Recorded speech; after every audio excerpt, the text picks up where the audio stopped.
bo'ldi. Uchi bilan cho'pyapti-ku opa. Mana to'xtang, ha. Chopdimi? Mana bu o'rta pichoq bilan pastga qarab, mantiga, samsaga, shashlikka, shishparaga, go'malarga.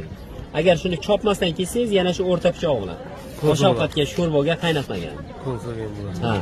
Sabzini yana shu o'rta pichoq bilan pastga qarab bossangiz, tozalaydi. Qattiq bosmang, yengil ishlang. Mana bu orqasida simchasi bor. O'sha bilan palovga to'g'rab beradi. Qancha ekan? To'g'rashni bilmagan.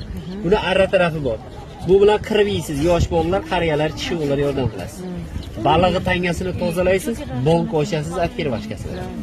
Karamni ham shu o'rta pichoq bilan pastga qarab bosing. Borchka, salatga, fransuz salatga, katta pichoq bilan ikkiga bo'lib olgandan keyin. Xo'sh, gul yasashi palovga to'g'ragan simchasi bilan kesasiz, sekin qaytaring, iz bo'lmang. Tashab, chiriz bitta bir-birini orasiga qo'ying. Yoki chiriz ikkita farqi yo'q. Ustini kesib tashlang, savatcha bo'lyapti. Ustini kesib olganingizni bodringni akqotga chiqarmaysiz. O'rta pichoq bilan kessangiz, yupqa qilib salatga qo'shasiz. Xohlagan razmerda kesib olaverasiz u pichoq bilan. Farqi yo'q, mana qalinroq. Salat ham kerak bo'lgan. Burasangiz ochiladi bu. Bosasiz olmani yarmigacha qaytarib oling.